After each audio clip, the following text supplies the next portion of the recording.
How often did you see this situation? All your tests are green, the CI pipeline is green, you submit the code for code review, and immediately after that, your senior developer flags it.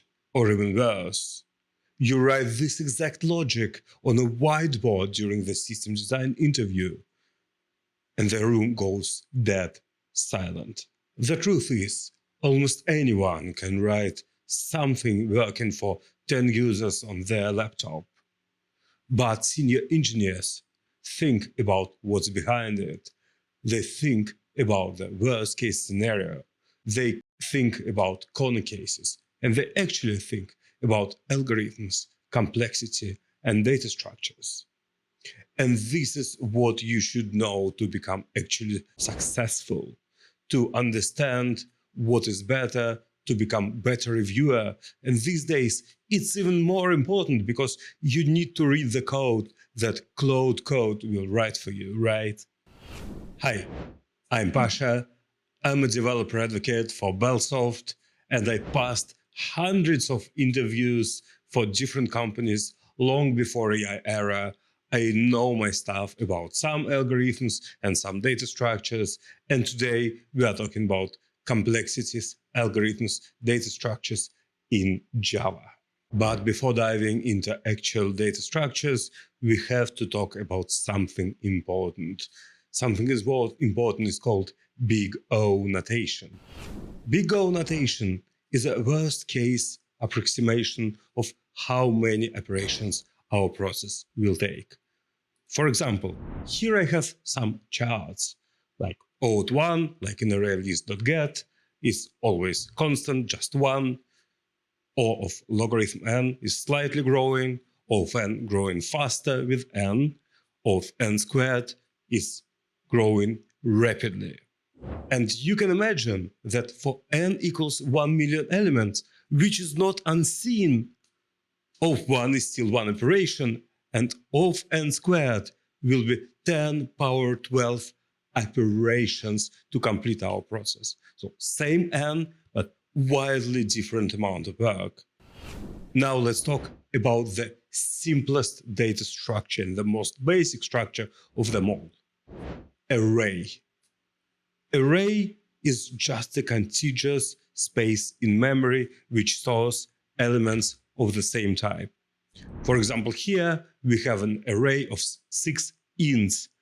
Each of them has its own index. We can access any element by its index with complexity of 1, and it is always fixed size, so we can't append anything to it, or we can't remove anything from it. Just overwrite elements one on top of another. In Java, though, arrays are slightly more complicated. For example, in Java, they store their own size. Compared to C, this is quite an advantage. And now let's talk about the basic sorting algorithm, which is not used anywhere in production at all. It is called bubble sort. We will talk about it because it is, again, the simplest of them. The one you probably will see in the book when you just start with algorithms. The idea of bubble sort is very simple. Inside our array, we compare adjacent pairs of our values and swap them if it is out of order. So each pass bubbles the largest remaining value to the most right position. And so the worst case scenario is n passes multiplied by n comparison, which makes it O of n squared. You can imagine how much time it will take to sort a huge array of like million elements with bubble sort. But bubble sort will literally never be used in production. Let's talk about something slightly closer to actual enterprise. It's Quicksort. Complexity of Quicksort is n multiplied by logarithm of n. Let's look at how Quicksort works. There are multiple small variations of Quicksort, but the whole idea rotates around pivot point and partitions. We will always split our array into logarithm of n parts. We'll find a pivot point. In our case, it's median of first, middle, and last elements. And in each partition, we'll do the same. And then we'll sort inside these partitions, which will take exactly n operations for each partition, which, I remind you, is of size logarithm of n, which makes the complexity logarithm of n multiplied by n. N multiplied by logarithm n is also called log linear complexity. Don't get me wrong, it is still far from perfect, and Quicksort in particular can still degrade to O of n squared operations on a specially crafted inputs. This is why in Java, for example, we don't use Quicksort either. We use either double pivot Quicksort or team sort, but they're way too hard to explain in a single small video. Now, when you have the most basic understanding of complexity, let's talk about the popular data structures in Java, and we'll start with the most popular of them, ArrayList. As almost all data structures in Java, ArrayList is based on array. It starts from array of some capacity, in our case it's 6, but it also stores its size, which says how many elements did we actually set there, so it can slowly grow. When the array list is full, we allocate a new array and we assign it into our array list, and it usually will be of size 1.5 multiplied by the previous size of the array. If we want to add an element to the middle of our array list, it will have a complexity of O of n in the worst case scenario. The same goes for removal, but adding elements to the end is very cheap. It's usually O of 1, so constant time. But Pasha, how is it possible that the complexity is just O of 1? We have to allocate a new array every time when we grow it, and we have to copy all the elements, which is obviously has a complexity O of n. That's a good question, and it leads us to amortized complexity. There is a mathematical trick to it. If you look at how we add things to array, we see that we roughly spend 2.6 operations to add an element to an array. Even in a smaller arrays, then it becomes less. So on n chip adds and n copies, we get roughly 2.6 complexity, which is still constant. It still doesn't depend on the size of n. And this is the case for many popular operations like ArrayList.add, HashMap.put, ArrayDeque.add. They all have amortized complexity of O of 1.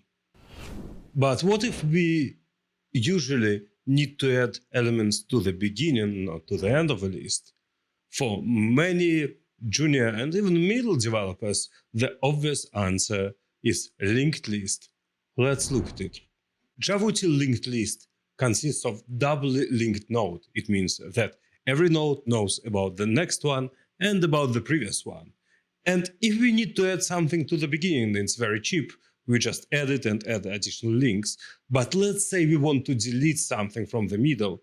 It actually takes O of n operations, which is like for array list. And if we need to add something in the middle, it will be the same. We'll have to do n operations just to iterate to the point where we have to add a new node. So the next time you're on interview and thinking about giving an answer about linked list, think twice, because there is something better. It's ArrayDeque. ArrayDeque also starts from an array, but it has two pointers, to the head and to the tail of our content. Head starts from 0 and tail starts from the 0 too. But the thing is, when we say add first, then head moves to the end of our array, and we start adding elements from the head. Now, if we make our ArrayDeque full and our tail matches our head at some point, then we'll allocate a new array of, again, 1.5 size of the previous one. We'll copy all the elements in order there, and we'll recreate our pointers to the head and to the tail. And suddenly, removing first is always of1. We just move the head pointer and erase data. And remove last is also of1. We just move the pointer and erase data. Isn't it beautiful? But now let's look into another wildly popular data structure in Java called HashMap. In some other languages, it would be called dictionary, and I like this name because what if I want to find a definition of a word by its word? What if I want to find a value by key? Right. This is how HashMap works. But how does it work internally? As many other things, HashMap starts with an array of given size. In our case, it's 8. And for each pair of key and value, we count hash of our key, and we do, for example, binary AND operation with the size of our array. For example, for A, it will be 2, for B, it will be 5, for C, it will be 2 again. Yes, they can collide, and when they collide, they are being unified into a linked chain. So when we have to remove something, we potentially need to unlink it from a longer chain, which is O at N in the worst case scenario. When we have too many elements in our hash map, it will grow to say 16 elements, and we will rehash each element. A will go to 2, and B will go to 13, for example. As I said, if the elements collide in the same bucket in our hash map, they will be organized into something like LinkedList.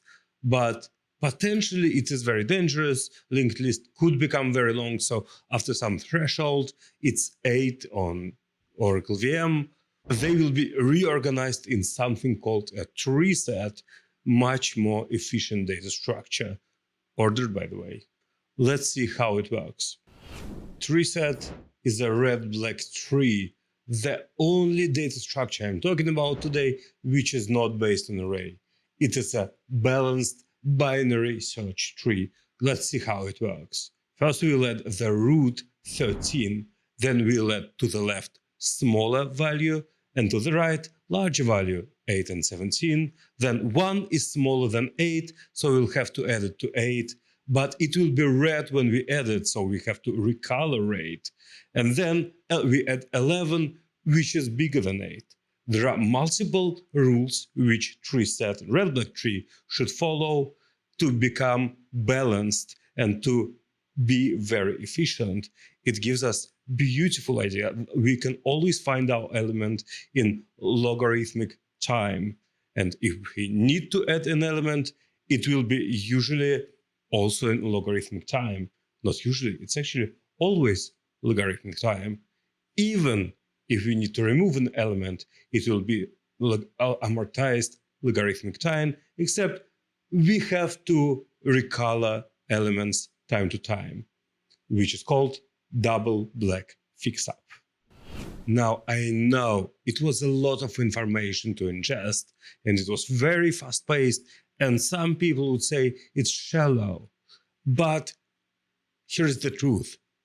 Learning these things is not that hard. I give you something to think about, and I give you something you can go to your interview with, or just become a better reviewer of your own code, of AI-written code, or code written by your colleagues. Then next time someone asks you, hey, should it be of log linear complexity, or can we do it better? At least you understand what we are talking about. And now it's only a technicality. Now you need to learn more algorithms, probably solve some lead code, probably talk to your ChatGPT or whatever you use, and become better in what you do. Because knowing data structures and algorithms is very important, even today, even in the era of AI. With this, if you like the video, leave a comment if you want to have more information on this, and Pasha out.